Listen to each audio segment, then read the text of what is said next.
So hello people, this is your channel CATV and in this video we are going to understand about the return filing. ठीक है, Seriously, what the fuck are you doing? Assessment procedure इस topic पर नहीं होगा. कोई sense है इस बात की? रिटर्न फाइलिंग जो है हम करेंगे. ये पर्टिकुलर इंडेक्स है और ये इंडेक्स जो है हम पढ़ेंगे इस पर्टिकुलर वीडियो में. ठीक है, तो ये आप ये देख लीजिए. अगर आपको ये आता है तो ठीक है, स्किप कर दीजिए. अगर आपको लग रहा है कि क्विक इसको रिकॉल करना है तो आप जो है इस वीडियो के थ्रू इसको रिकॉल कर सकते हो. राइट, सो बात करते हैं सेक्शन 139 सब सेक्शन 1 की. Filing return of income. क्या बोला जाता है कि भाई company, partnership firm including LLP इनको तो मैंडेटरी है फाइल करना. ठीक, पर जब अदर एसेसी आते हैं उनके इसमें देखा जाता है कि जो ग्रॉस टोटल इनकम है वो ग्रॉस टोटल इनकम, सबसे पहले तो नेट टोटल इनकम भी नहीं, मतलब टोटल इनकम भी नहीं, ग्रॉस टोटल इनकम, वो भी बिफोर 54 की सीरीज़ की जो भी एग्जाम्शन है उसके पहले. ठीक है, अगर वो एक्सीड होता है बेसिक एग्जाम्शन लिमिट से तो इस केस में जो है उनको रिटर्न फाइल करना पड़ता है. तो अभी हमने कंपनी, पार्टनरशिप फर्म पढ़ा, अदर एसएसी के रिस्पेक्ट में पढ़ा. अब कंपलसरी रिटर्न की बात है. कंपलसरी रिटर्न में दो सिचुएशन है और दूसरे में तीन सब सिचुएशंस है जहाँ पे आपको कंपलसरी फाइल करना पड़ता है. जैसे कि भाई पहला पॉइंट कि अगर आप रेसिडेंट हो और ऑर्डिनरीली रेसिडेंट हो, उसमें अब असेट आउटसाइड इंडिया है या फिनेंशियल इंटरेस्ट है आपका आउटसाइड इंडिया, असेट हो आउटसाइड इंडिया या फिनेंशियल इंटरेस्ट आउटसाइड इंडिया हो और आप बेनिफिशियल ओनर हो उस असेट आउटसाइड इंडिया के, या फिनेंशियल इंटरेस्ट आउटसाइड इंडिया के आप बेनिफिशियल ओनर हो, या तो आपका असेट और फिनेंशियल इंटरेस्ट तो छोड़ो, अगर आपका अकाउंट आउटसाइड इंडिया है और जो है अकाउंट आउटसाइड इंडिया, कोई सा भी अकाउंट आउटसाइड इंडिया है और आप जो है सिग्नेटरी हो, ठीक है, तो उस केस में भी जो है आपको कंपलसरी रिटर्न फाइल करना पड़ेगा. मतलब कि कोई सा असेट आउटसाइड इंडिया है या फिनेंशियल इंटरेस्ट आउटसाइड इंडिया है और आप बेनिफिशियल ओनर हो, या अकाउंट आउटसाइड इंडिया है और आप सिग्नेटरी हो. ठीक है, और ऐसा भी है कि अगर असेट आउटसाइड इंडिया है, फिनेंशियल इंटरेस्ट आउटसाइड इंडिया है और आप बेनिफिशियरी हो, ठीक है, तो दोनों सिचुएशन है, या आप बेनिफिशियल ओनर हो या आप बेनिफिशियरी हो. दोनों केस में जो है आपको कंपलसरी रिटर्न फाइल करना पड़ता है. और एक केस है जब अकाउंट आउटसाइड इंडिया है और जो है आप सिग्नेटरी हो.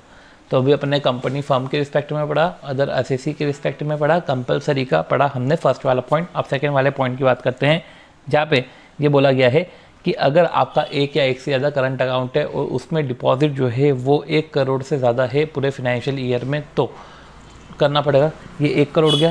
फिर आता है कि अगर आप फॉरेन ट्रैवल करते हो, आप या आपके साथ जो भी कोई जा रहा है, आपने वो खर्चा बियर करा है और आपने 2 लाख से ज़्यादा का फॉरेन ट्रैवल का एक्सपेंडिचर किया है, तो ऐसे केस में जो है अब फॉरेन ट्रैवल कोई सा भी पर्पस हो, अगर आपने 2 लाख से ज़्यादा का खर्चा किया है तो आपको मतलब कि आपको रिटर्न भरना पड़ेगा.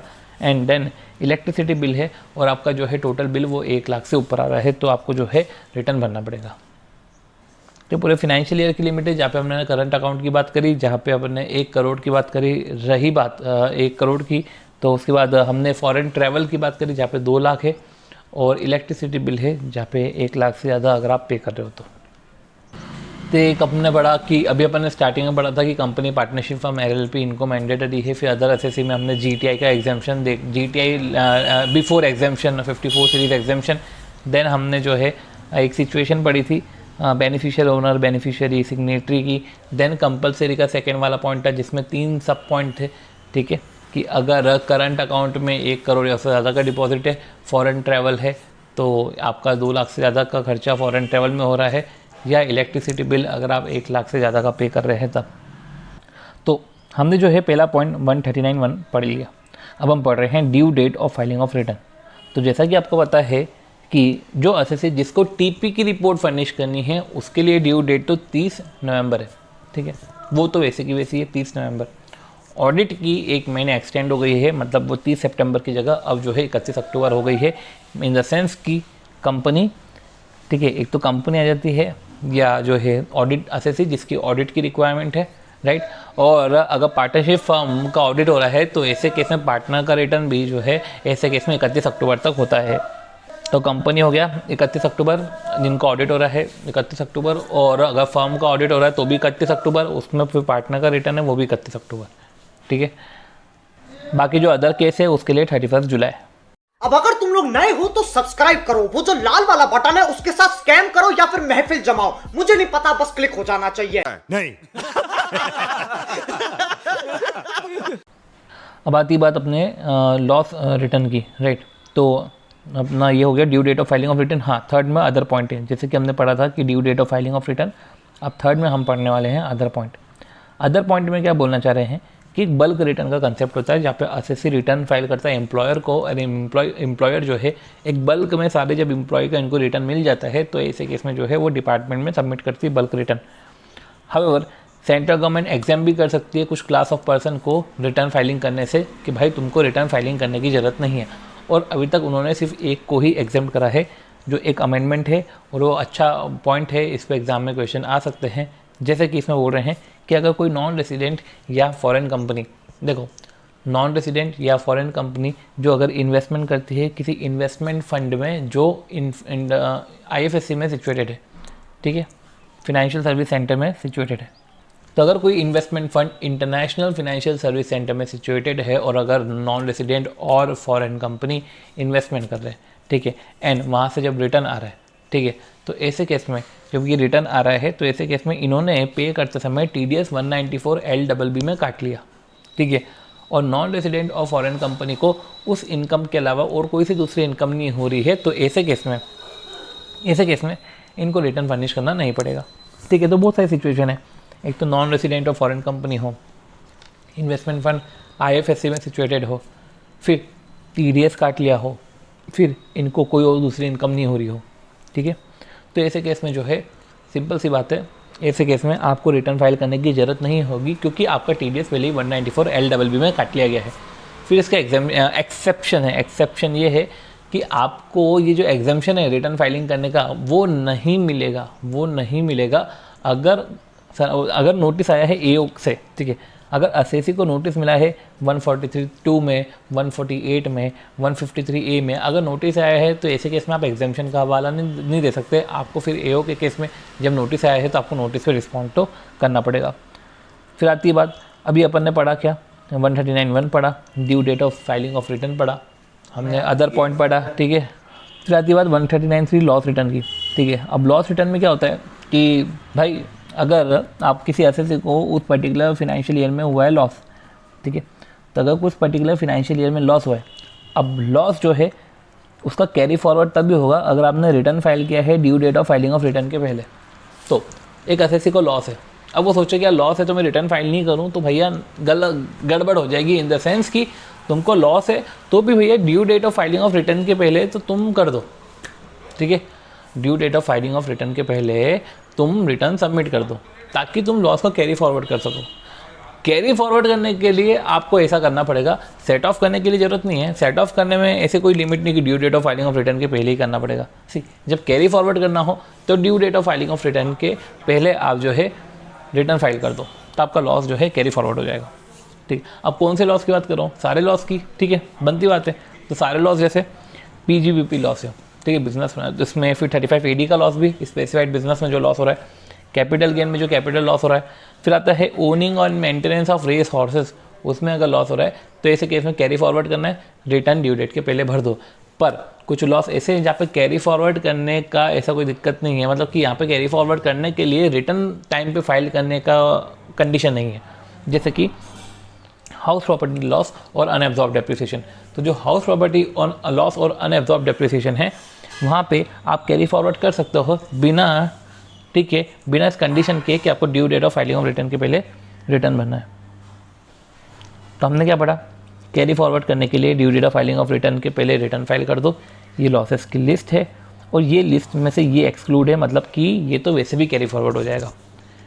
अब कोई सिचुएशन है जहाँ पे जो है हमने बोला कि लॉस को कैरी फॉरवर्ड करने के लिए due date of filing of return के पहले रिटर्न फाइल कर दो, पर अगर जेन्युइन हार्डशिप हुई और मैं due date of filing of return के पहले रिटर्न फाइल नहीं कर पाया, पर अगर जेन्युइन हार्डशिप है और मैंने एप्लीकेशन दी तो ऐसे केस में बच भी सकता हूँ, मतलब कि due date of filing of return के बाद भी अगर मैंने रिटर्न फाइल किया और वो उसका रीज़न जो है वो जेन्युइन रीज़न है, पर वही है कि कारण जो है वो आपका जेन्युइन होना चाहिए। तो ऐसे केस में अब आप देखो कि आपका बच्चे वाले लॉस रिटर्न है, ठीक है, ये लॉस है आपको, तो अगर लॉस रिटर्न है और अप टू 10 लाख तक का लॉस है तो CCIT और PCIT को, ठीक है, CCIT और PCIT।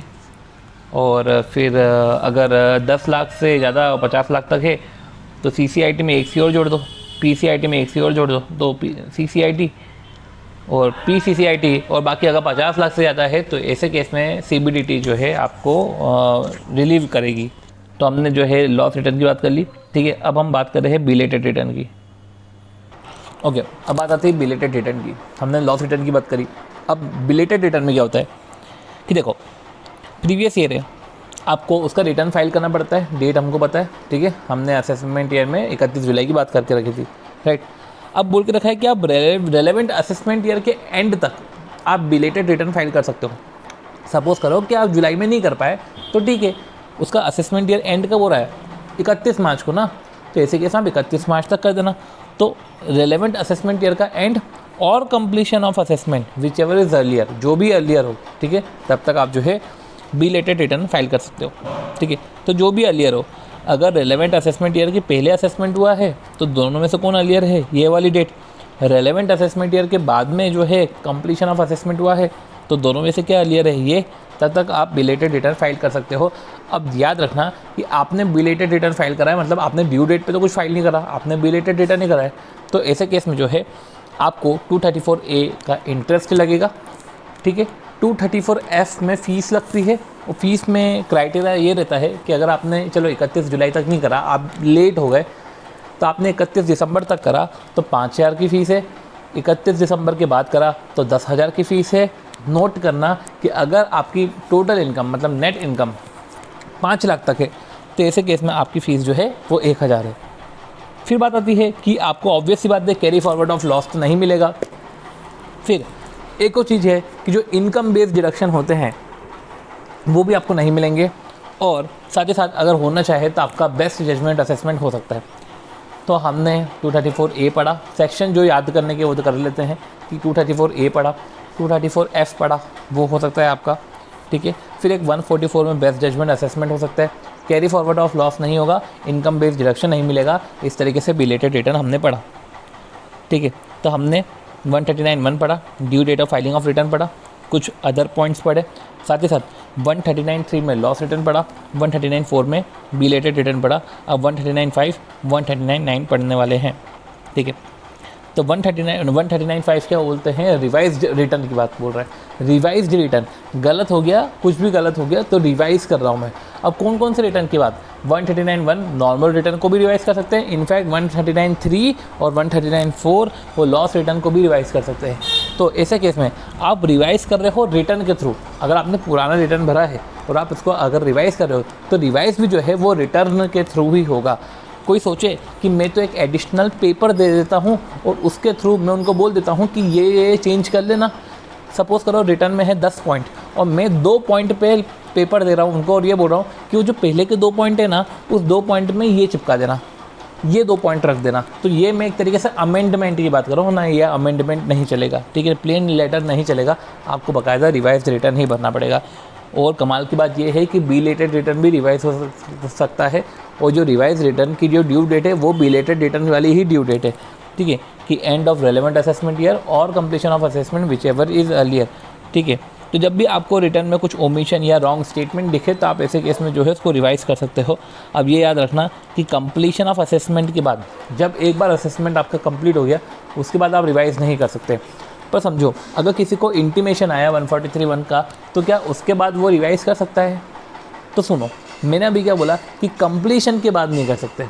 143(1) तो वैसे भी इंटीमेशन है, तो वो कंप्लीशन ऑफ असेसमेंट तो है नहीं, तो ऐसे केस में फिर तो आप कर सकते हो, ठीक है। और रिवाइज रिटर्न जैसे ही फाइल करा वो ओरिजिनल रिटर्न को सब्सटीट्यूट कर लेगा, ठीक है। तो ओरिजिनल रिटर्न की डेट को सब्सटीट्यूट कर लेगा। तो सपोज़ करो किसी ने 31 मार्च जो अपनी due date of filing of return है 31 जुलाई, उसके पहले रिटर्न फाइल करा था, ठीक है, वो लॉस रिटर्न था, अब उसको रिवाइज़ करा है तो वो लॉस रिटर्न को रिवाइज़ कर सकता है। फिर वो उसकी डेट रेट्रोस्पेक्टिव वाली जो पुरानी जो ओरिजिनल रिटर्न फाइलिंग की डेट है वो ही रहेगी। फिर आती है बात 139(9) की, जो है डिफेक्टिव रिटर्न। अब डिफेक्टिव रिटर्न कुछ भी हो सकता है कि आपने फॉर्म सिलेक्शन में गलती कर दी हो, चालान अटैच नहीं करा हो, ऑडिट रिपोर्ट आपको साथ में भेजनी थी 44 AB की, आपने वो नहीं भेजी, तो ऐसे केस में एओ बोलेगा आपको, डिफेक्ट इंटीमेट करेगा असेसी को, इंटीमेट करेगा डिफेक्ट, और असेसी को अपॉर्चुनिटी ऑफ बीइंग हर्ड देगा, बोलेगा कि 15 दिन में आप ठीक कर दो, ठीक है। अब 15 दिन में ठीक कर दिया तो बहुत ही अच्छी बात है, ठीक है, पर अगर नहीं करा तो ऐसे केस में यही रिटर्न इनवैलिड रिटर्न हो जाएगा, ठीक है। फिर बात आती है कुछ अदर पॉइंट्स की जो हमने उधर पढ़ा था। 1 सेकेंड, देखो हमने 139(1) पढ़ा, due date of filing of return पढ़ा, अदर पॉइंट्स 139(3), 139(4), 139(5) जो रिवाइज रिटर्न है, 139(9) जो डिफेक्टिव रिटर्न है, फिर कुछ अदर रिटर्न्स पढ़ने हैं and then verification of return पढ़ना है, ठीक है। जब बात आती है अदर रिटर्न की तो समझो अब सिर्फ 2 ही पेज है, इसको फटाफट ख़त्म करते हैं कि जब ट्रस्ट का रिटर्न भरना है तो आप ये देखो कि ट्रस्ट की जो इनकम हो रही है बिफोर एग्जेम्पशन, जैसे हम उधर रिटर्न में बोलते थे ना कि before exemption of 54 series exemption, before 54 series exemption, इधर भी ऐसा ही है कि income before exemption under section 11 and 12। तो जो एग्जेम्पशन के पहले, ठीक है, एग्जेम्पशन नहीं दिया आपने, एग्जेम्पशन के पहले जो भी इनकम है, ठीक है, अगर बेसिक एग्जेम्पशन लिमिट से ज़्यादा है तो रिटर्न फाइल करना पड़ेगा, due date of filing of return के पहले करना पड़ेगा। अगर आपने लेट रिटर्न फाइल किया है तो वही बात आ जाती है कि हमने 272A जहाँ पे अपन ने पढ़ा था जो है पेनल्टी लगेगी और साथ ही साथ आपको फीस भी लग सकती है। इनफैक्ट हमने इंटरेस्ट की भी बात करी थी। 272A पेनल्टी की बात करता है जो 100 की पेनल्टी का बोलता है। तो ट्रस्ट रिटर्न हो गया, फिर पॉलिटिकल पार्टी हो गया। तो पॉलिटिकल पार्टी में भी जैसे कि ट्रस्ट में 11-12 है तो पॉलिटिकल पार्टी में एग्जाम्पशन जो है वो 13A के अंदर है, तो before exemption basic exemption limit से ज़्यादा हो, ठीक है, तो उसी हिसाब से आप देख लेना। फिर आती है हॉस्पिटल और इंस्टीट्यूशन और एक्सेट्रा, मतलब कि हॉस्पिटल, मेडिकल इंस्टीट्यूशन, मैं अभी एजुकेशनल इंस्टीट्यूशन की बात नहीं कर रहा हूँ, मैं मेडिकल इंस्टीट्यूशन की बात कर रहा हूँ। Infrastructure debt fund, mutual fund, securitisation trust, venture capital fund, venture capital company, research association, news agency, trade union, investor protection fund. तो जो भी फंड थे, ट्रस्ट थे, इंस्टीट्यूशन थे, एजुकेशनल को छोड़ के, तो आप ऐसा बोल दो एजुकेशनल को छोड़ के।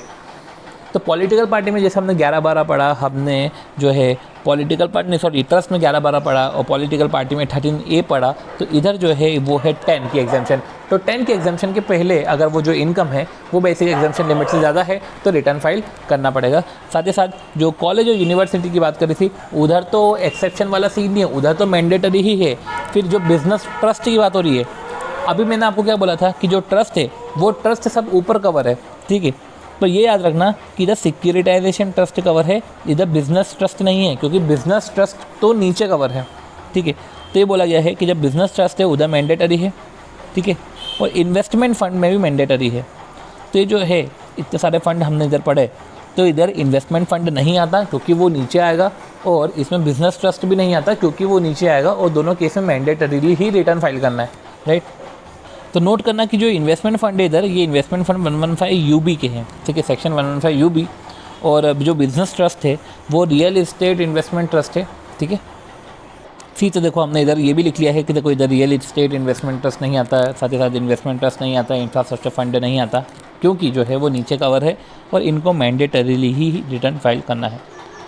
आती है बात अब वेरिफिकेशन ऑफ रिटर्न की, जो कि एक लास्ट टॉपिक है इस पर्टिकुलर जो है वीडियो का, एंड जहाँ पे हमने बात करी है कि जहाँ पे हम बात करेंगे कि भाई अगर इंडिविजुअल रिटर्न फाइल कर रहा है तो बनती बात है वो खुद ही वेरीफाई कर देगा, अगर वो अवेलेबल है तो ठीक है, अगर वो अवेलेबल नहीं है तो कोई सा कॉम्पिटेंट पर्सन कर देगा।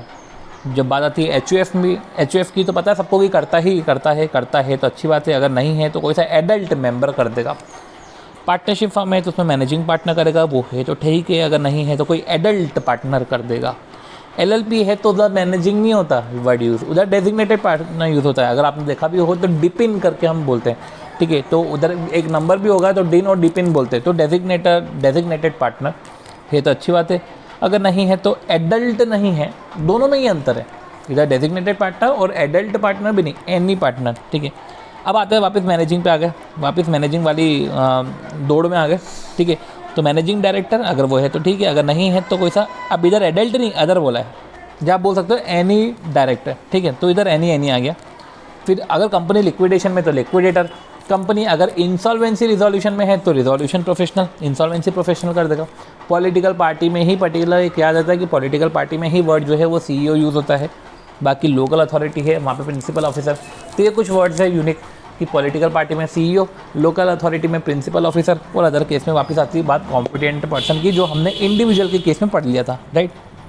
तो हमने जो है वेरिफिकेशन ऑफ रिटर्न के बारे में समझा कि कब किसको वेरिफिकेशन करना पड़ता है, कब रिटर्न फाइल करना मैंडेटरी है, हमने वो समझा, किस सिचुएशन में हमको रिटर्न फाइल करने पड़ेंगे, ये अदर केसेस पढ़े। डिफेक्टिव रिटर्न के बारे में पढ़ा कि कब डिफेक्टिव होता है और 15 डेज़ में आपको रेक्टिफिकेशन का टाइम देते हैं, अदरवाइज इनवैलिड हो जाएगा। फिर रिवाइज रिटर्न की बात करी, जहाँ पे रिटर्न के थ्रू रिवाइज किया जाता है, जहाँ पे डेट जो है वो सब्सटीट्यूट हो जाती है। फिर हमने बिलेटेड रिटर्न पढ़ा और बिलेटेड रिटर्न और रिवाइज रिटर्न की डेट जो है वो सेम ही है। फिर हमने जो है लॉस रिटर्न पढ़ा कि जिस साल में लॉस हुआ है उसको उस साल से कैरी फॉरवर्ड करना है, तो आपको लॉस रिटर्न जो है भरना ही पड़ेगा। साथ ही साथ जो है कुछ अदर पॉइंट पड़े थे बल्क रिटर्न के, जहाँ पे सेंट्रल, और एक पॉइंट पड़ा था जहाँ पे सेंट्रल गवर्नमेंट ने एग्जेम्प्ट करा है पर्सन को रिटर्न ऑफ इनकम फाइल करने से। तो साथ ही साथ हमने फिर due date of filing of return पढ़ा था और जो है filing of return of income पढ़ा था। और इस तरीके से जो है हमारा रिटर्न फाइलिंग का रिवीजन का फर्स्ट पोर्शन ओवर हुआ है। होप सो अगर वीडियो अच्छा लगे तो please do like the video, share the video and subscribe to the channel CATV। ठीक है, मिलते हैं ऐसे ही कुछ नए टॉपिक से। Thank you. और ये टॉपिक जो है मैक्सिमम एकेडमिक्स ही रिलेटेड होंगे। सो मिलते हैं नेक्स्ट वीडियो में, bye. Oh my god! He forgot to burn. Oh my god!